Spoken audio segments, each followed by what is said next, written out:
கர்த்தருடைய பரிசுத்த நாமத்திற்கு மகிமை உண்டாவதாக. இந்த நாளிலே ஆரோக்கியத்தில் ஒரு ரகசியம் என்னும் தலைப்பின் கீழாக ஒவ்வொரு நாளும் ஒரு சுகாதார செய்தியை நாம் கற்றுக்கொள்ள இருக்கிறோம். இந்த நாளிலே உங்களோடு ஒரு காரியத்தை தெரிந்து கொண்டேன். மக்காச்சோளம். இந்த மக்காச்சோளம் என்று நாம் பார்க்கும்போது இது மிகவும் எல்லோரும் விரும்பி உண்ணக்கூடிய ஒரு பொருள். இதிலிருந்து நாம் கற்றுக்கொள்ளக்கூடிய அநேக ஆரோக்கியமான சத்தியங்கள் உள்ளன. இந்த மக்காச்சோளமானது ஒவ்வொரு கண்டத்திலும் கிடைக்கக்கூடிய ஒன்று. ஏனென்று பார்க்கும்போது உலக நாளிலும் அனைத்திலுமே நன்கு அறியப்பட்ட ஒரு தாவரம் என்று கூட சொல்லலாம். இது ஒரு திடப்பொருளாக இருக்கிறது. கிளைகளற்ற ஒரு புல், ஆண் பூக்கள் உச்சத்தில் தோன்றும். இதில் சோளம் ஒரு பக்க கிளையை போல் தோன்றும். சூளுரைகள் மூடிய சோளத்தகையில் வரிசையாக சோள விதைகள், அதாவது சரியான வரிசையில் இது அமைந்திருக்கும். சோளம் இலேசாகவோ அல்லது முற்றியதாகவோ நமக்கு பயன்படும். இதிலிருந்து ஆண்டவராகிய தேவன் நமக்கு அநேக மருத்துவ பயன்களை நமக்கு கொடுத்துள்ளார். இதிலிருந்து என்ன மருத்துவ பயன்கள் என்று நாம் பார்க்கும்போது சிறுநீரக தொடர்பான அநேக தொல்லைகளை இதிலிருந்து நமக்கு பாதுகாக்கிறது. சிறுநீரில் ஏற்பக்கூடிய கற்கள் மற்றும் சிறுநீரக அந்த பயிரில் இருக்கக்கூடிய அநேக தொற்று நோய்கள், தொல்லைகள், இவைகளிலிருந்து நம்மளை பாதுகாக்க முடியும்.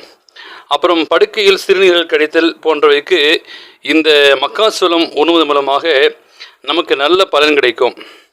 சிலருக்கு வயிற்று உறுதியும் உரசும் அளிக்கிறது. இதிலிருந்து நமக்கு விடுதலை பெறுவோம்.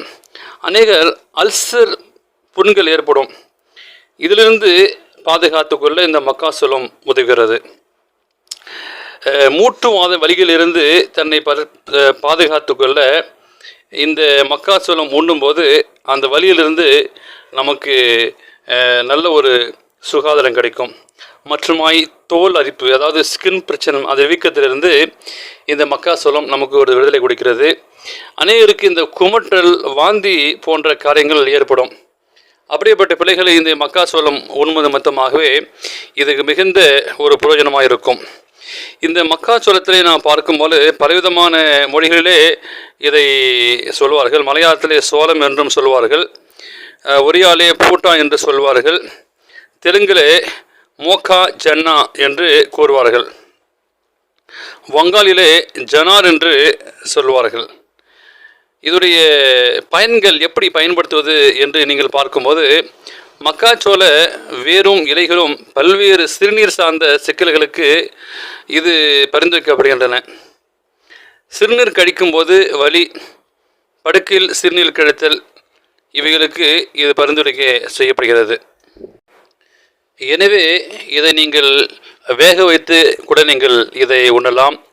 அது அந்த மக்காச்சோளத்தை எடுத்து காய வைத்து அதை அரைத்து அல்லது புட்டாகவோ அல்லது பலவிதமான தோசையாகவோ நீங்கள் பயன்படுத்தலாம். இதிலிருந்து பயன்படுத்தக்கூடிய நமக்கு மிகுந்த ஒரு பயனுள்ள ஒரு பொருளாக இருக்கிறது. இதை கேட்ட அன்பான பிள்ளைகள், ஆண்டவராகிய இயேசு கிறிஸ்து நமக்கு இயற்கையிலே படைத்த ஒரு மேலான ஒரு பொருள் மக்காச்சோளம்.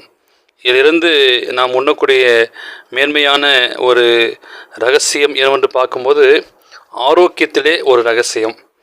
இதை நீங்கள் பயன்படுத்தும் போது உங்களும் எதிர்கால சந்ததிக்கும் மிகுந்த பிரயோஜனமாக இருக்குன்னு சொல்லி நம்புகிறேன். இந்த சுகாதார செய்தியை கேட்ட உங்களை தேவன் தாமே